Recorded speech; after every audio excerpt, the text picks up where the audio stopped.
नमस्कार मित्रांनो, मन धागा धागा जोडते नवा या मालिकेच्या आजच्या भागात आज आपण बघणार आहोत. आनंदीचा ड्रेस मागच्या साईडला फाटलेला असतो आणि हे सार्थकने बघितलेलं असतं. आनंदी लगेचच पडद्याच्या बाजूला जाऊन लपते, तर रेश्मा आणि केदार मात्र तिच्यावर हसत असतात. आनंदी रडत असते आणि म्हणते की सर, माझा ड्रेस फाटला होता म्हणून मी उठले नाही. त्यावर सार्थकला सुद्धा खूप पश्चाताप झाल्यासारखं वाटत असतं आणि त्याला खूप वाईट वाटत असतं की तो आनंदीवर ओरडलेला असतो. सार्थकचा डाऊट हा केदार आणि रेश्मावर असतो. सर्व स्टाफ तिथून निघून गेलेला असतो, परंतु केदार आणि रेश्मा तिथेच असतात.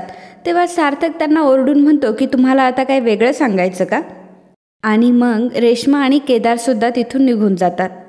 सार्थक आनंदीला म्हणतो की तुम्ही बसा ना प्लीज, तर आनंदी मात्र खूप रडत असते. सार्थकला खूपच वाईट वाटत असतं. सार्थक त्याचं जॅकेट काढतो आणि आनंदीला देतो. आनंदी सार्थकचं जॅकेट घालते. सार्थक आनंदीला म्हणतो की आय एम रिअली सॉरी, मला खरंच माहीत नव्हतं. तर सार्थक जातो, त्याच्या डेस्कवरून पाणी घेतो आणि आनंदीला देतो. आनंदी देखील पाणी पिते आणि जरा शांत होते. तेवढ्यातच सार्थकचं लक्ष हे खुर्चीवर जातं. खुर्चीवर मागच्या बाजूला खिळा ठोकलेला असतो. सार्थकला ही गोष्ट समजते की हे कोणीतरी मुद्दाम केलंय. रेश्मा केदारला म्हणत असते की अरे किती नाटकं आहेत हिची, सर आले तरी ही उभी सुद्धा राहिली नाही. केदार म्हणतो की नाहीतर काय. एवढ्यातच सार्थक तिथे येतो. सार्थक आल्यावर रेश्मा बोलण्याचं थांबते. सार्थक म्हणतो की अगं थांबलीस काय, बोल ना. खूप मोठा गुन्हा केलाय ना तिने, कामावरून काढून टाकूयात आपण तिला. माफ करा मित्रांनो, पण जर तुम्ही चॅनलवर नवीन असाल किंवा अजूनही चॅनलला जर सबस्क्राईब केलं नसेल तर प्लीज सबस्क्राईब करा आणि बेल आयकॉनवरही क्लिक करा. स्टार प्रवाहावरील सर्व मालिका तुम्हाला आमच्या चॅनलवर बघायला मिळतील. धन्यवाद. रेश्मा म्हणते की नाही सार्थक, मला तसं नव्हतं म्हणायचं, पण अशीच जर व्यक्ती आपल्या ऑफिसमध्ये असेल तर आपलं इम्प्रेशन हे वाईट पडतं ना. सार्थक म्हणतो की ती का उठली नाही हे माहिती आहे तुला? रेश्मा म्हणते की हो, तिचा ड्रेस फाटला ना. सार्थक म्हणतो की फाटला नाही ग, फाडला. आणि सार्थक रेश्माला तो खिळा दाखवतो. खिळा बघितल्यावर मात्र रेश्मा खूपच घाबरते. केदार म्हणतो की अरे हा तर खिळा आहे. सार्थक म्हणतो की एक्झॅक्टली, आणि खरं तर हा भिंतीवर असायला हवा, कुठल्या तरी गोष्टीला अडकवायला किंवा आधार द्यायला. पण हा खिळा त्या मुलीला त्रास देण्यासाठी वापरण्यात आलाय. कोणीतरी मुद्दामच हा खिळा तिच्या खुर्चीला अडकवला होता. तिचा ड्रेस फाटला या खिळ्यात अडकवून. आणि कुठल्याही मुलीसाठी तिची अब्रू जास्त महत्त्वाची असते आणि म्हणूनच तिला दोषी ठरवण्याचा काही प्रश्नच येत नाही. परंतु प्रश्न हा आहे की हा खिळा तिच्या खुर्चीत कोणी अडकवला. रेश्मा म्हणते की हो ना, असं अचानक कसं काय झालं असेल. बेनारे म्हणतात की पण मुळात ठोकला कोणी हा खिळा तिथे.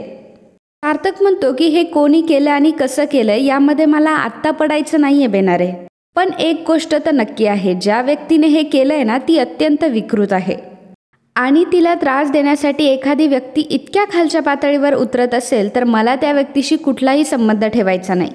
रेश्मा म्हणते की हे सर्व तू माझ्याकडे बघून का बोलतोय, म्हणजे तुला असं म्हणायचंय का हे सर्व मी केलंय? सार्थक म्हणतो की रेश्मा, मला असं नाही म्हणायचंय की हे सर्व तू केलंय, परंतु हे सर्व तू करू शकते हे मला चांगलंच माहिती आहे. रेश्मा सार्थकवर ओरडते तेव्हा सार्थक म्हणतो की आवाज वाढवू नकोस. आनंदीसोबत तू काय काय केलंय ना हे सगळ्यांना माहिती आहे रेश्मा.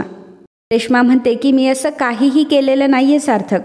केदार म्हणतो की अरे सार्थक, ती जर नाही म्हणते तर विश्वास ठेव ना तिच्यावर, आणि काही झालं तरी ती कंपनीची सिनियर डिझायनर आहे. ही खुर्चीला खिळा ठोकताना तसंही कोणी बघितलं नाही. सार्थक म्हणतो की तेच ना, हे सगळं कधी झालं, कोणी केलं हे सोयीस्कररित्या कोणीच बघितलं नाहीये. म्हणून आता मी सगळ्यांना वॉर्निंग देऊन ठेवतोय की पुन्हा या ऑफिसमध्ये असं काहीही झालेलं मला चालणार नाही. हे राज्याध्यक्ष एंटरप्राइजेस आहे, शाळा कॉलेज नाहीये की नवीन व्यक्तीचं रॅगिंग करायला. माझ्या ऑफिसमध्ये पुन्हा असं काहीही झालेलं मी खपवून घेणार नाही. सार्थक रेश्माच्या हातात तो खिळा देतो आणि तिथून निघून जातो.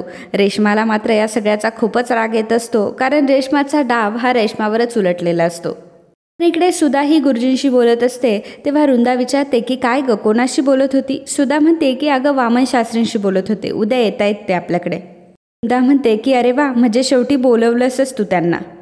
सुधा म्हणते की हो ना, माझ्या मनात सारखी धाकधूक चालू होती, पण आता सार्थकच्या मनात काय आहे हे पण मला कळायला हवं. वृंदा म्हणते की हो ना, आणि केदार रावांकडून आता त्या मुलीबद्दल कळल्यानंतर तुझ्या मनाची देखील घालमेल वाढली असेल. सुधा म्हणते की हो ना. वृंदा म्हणते की माझंही अगदी तसंच झालंय. सुधा म्हणते की सार्थक जेव्हा सांगेल तेव्हा सांगेल, परंतु आपण मात्र तयारीत असलं पाहिजे. पण ती गोंडेवाली मुलगी सापडायला हवी. त्यावर वृंदा म्हणते की आता तिचं काय मध्येच. सुधा म्हणते की अगं डॉक्टरांनी सांगितलं ना की जर ती सापडली तर यांच्या तब्येतीत सुधार होऊ शकतो. वृंदा म्हणते की मला असं वाटतंय की आता सगळं काही ठीक होईल. गुरुजींनी मागच्या वेळी जसा उपाय सुचवून काढला होता ना, यावेळी ते असंच काहीतरी करतील. सुधा म्हणते की मागच्या वेळीचा उपाय फसला होता, पण यावेळी मी सगळी तयारी अगदी जोमाने करणार आहे आणि त्यांच्यासाठी फराळ देखील करते. तर शलाका म्हणते की अगं काकू तू तयार कशाला करतेयस, आपण बाहेर मागूयात ना, आपण नेहमी ज्यांच्याकडून मागवतो त्यांच्याकडनं. सुधा म्हणते की अगं शलाका, घरचे आणि बाहेरचे यामध्ये फरक असतो. वृंदा म्हणते की अगं त्यांच्याकडचे पदार्थ आपल्या घरासारखेच चवीला असतात आणि जर तू हे करत बसली तर त्या गडबडीत तुझं मोठं काम नको राहायला. शलाका म्हणते की आणि काकू आई बरोबर बोलते हा, आणि त्यांचं सुद्धा सगळं घरगुतीच असतं. थांब मी लगेच त्यांना फोन करते. शलाका लगेचच लीनाला फोन लावते. तर शलाका सांगते की मी शलाका राज्याध्यक्ष बोलतीये, ॲक्च्युली मला ऑर्डर द्यायची होती. त्यावर लीना म्हणते की हो बोला ना. शलाका ऑर्डर देते की लाडू, चिवडा, शेव, आणि मग सुधा आणि वृंदा जे काही सांगत असतात त्याप्रमाणे शलाका लीनाला सांगत असते.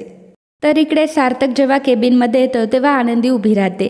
सार्थक म्हणतो की नाही नाही तुम्ही बसा प्लीज, आणि तुम्ही ठीक आहात ना आता. आनंदी म्हणते की हो. सार्थक आनंदीला म्हणतो की तुम्ही जर अनकम्फर्टेबल असाल तर तुम्ही घरी जाऊ शकता, आणि मी तर असं म्हणेल की जाच तुम्ही. आनंदी म्हणते की नाही सर, एवढं काम करून जाते मी. सार्थक म्हणतो की नाही नाही, काम काय उद्या होईल, एवढं काही नाही येते. आनंदी म्हणते की ठीक आहे सर. तर सार्थक विचारतो की तुम्ही घरी कशा जाता.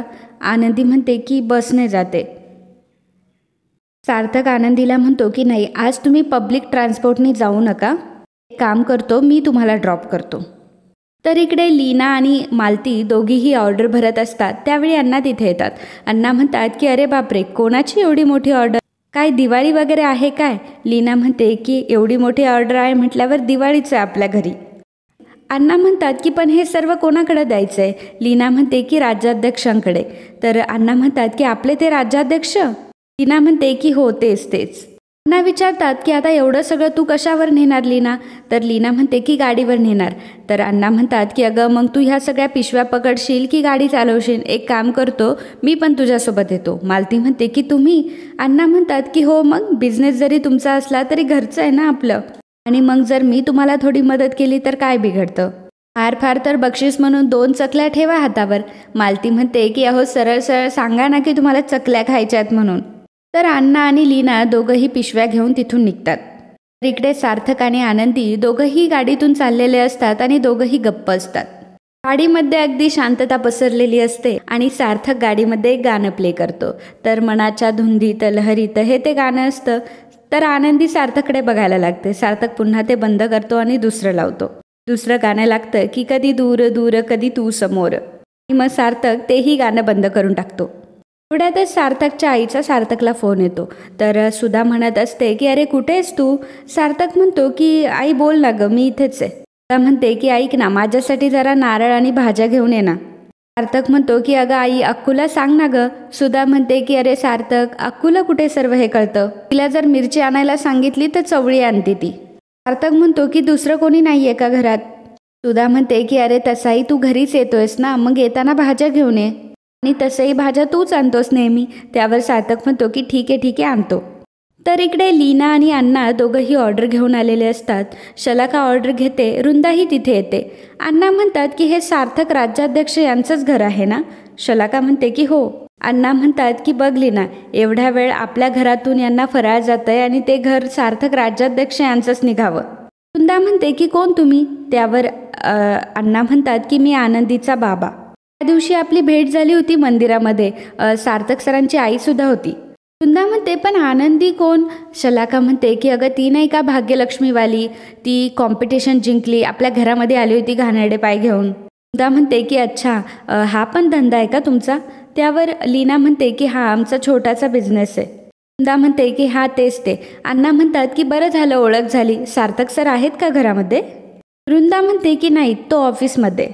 अण्णा म्हणतात की हो, यावेळी कसे ते घरी असणार, आणि माझी मुलगीसुद्धा त्यांच्यासोबतच ऑफिसमध्ये काम करते, आणि सार्थक सर भेटतात मला भाजीच्या दुकानावरती. तर शलाका म्हणते की हो, तो काय भाजी नाही विकत, साड्या विकतो. अण्णा म्हणतात की नाही तुमचा काहीतरी गैरसमज होतोय. सार्थक सर भाजी आणायला दुकानात, मी देखील भाज्या घेतो. मग बहुतेक वेळा तिथेच भेट होती आमची. वृंदा म्हणते की अच्छा, मग आम्ही काय करू? अण्णा म्हणतात की नाही नाही हो, तुम्ही काही करू नका, मी आपलं असंच सांगितलं. वृंदा म्हणते की सामान देऊन झालं ना, शला का पैसे देऊन टाक. तर अण्णा म्हणतात की नाही नाही अहो, पैसे नको. अहो हे तर आपल्या घरासारखंच आहे ना. तर वृंदा म्हणते की आपल्या घरासारखं म्हणजे? जे आनंदी सार्थक सरांच्याच ऑफिसमध्ये काम करते ना म्हणून. वृंदा म्हणते की तुमची मुलगी आमच्या कंपनीत काम करते, म्हणजे नोकर आहे ती, आणि मालकांनी नोकरांकडनं काहीच घेऊ नये, हो ना? तर अण्णांना आणि लीनाला मात्र या गोष्टीचं फार वाईट वाटतं. तर मित्रांनो, आजचा भाग इथेच संपतो. पुढील भागात आपल्याला पाहायला मिळणार आहे आनंदी आणि सार्थक दोघंही भाजी घेण्यासाठी आलेले असतात आणि आनंदी म्हणत असते की कांदे द्या. तर सार्थक म्हणतो की नाही, आधी बटाटे द्या. आनंदी म्हणते की मला कोथिंबीर द्या. सार्थक म्हणतो की मला मिरची द्या, आणि दोघंही त्या टोपलीमध्ये भाज्या टाकत असतात. तर सार्थक म्हणतो की अहो तुम्हाला माहिती आहे का, भाज्यांमध्ये सुद्धा मैत्री असते, मग आपल्यात सुद्धा होऊ शकते मैत्री. तर सार्थक मैत्रीसाठी पुढे हात करतो. आनंदी म्हणते की असं म्हणतात की तपासून बघितल्याशिवाय भाजी सुद्धा घेऊ नये, आणि मैत्री तर, असं म्हणतच आनंदी भेंडी मोडते. तर सार्थक देखील मागून हसत असतो. तर मित्रांनो, असेच मन धागा धागा जोडते नवा या मालिकेचे डेली अपडेट बघण्यासाठी आत्ताच आपल्या चॅनलला सबस्क्राईब करा. आणि आजचा हा भाग तुम्हाला आवडला असेल तर व्हिडिओला लाईक आणि कमेंट करायला अजिबात विसरू नका. धन्यवाद.